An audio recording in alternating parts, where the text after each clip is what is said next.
Hello guys, good morning guys. Ayan guys, may Buwang na. nakita kaming kalabasa guys.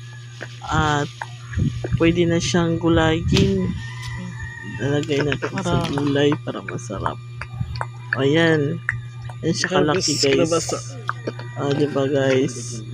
O meron pa din doon sa dulo guys. Meron pa doon. Ikutin pa yung asawa ko kasi paano man yun guys. Meron pa, marami pa man doon. Ayan. Sige na kalabasa. Namin. Palit. Ayan, doon no. Ayan no. Ayan mo guys, nakita nyo guys.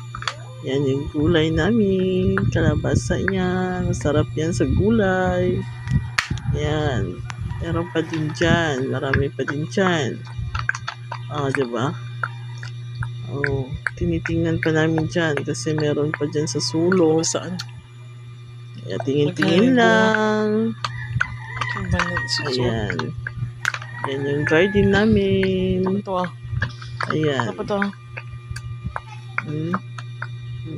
Yan. Wow. Sunod naman.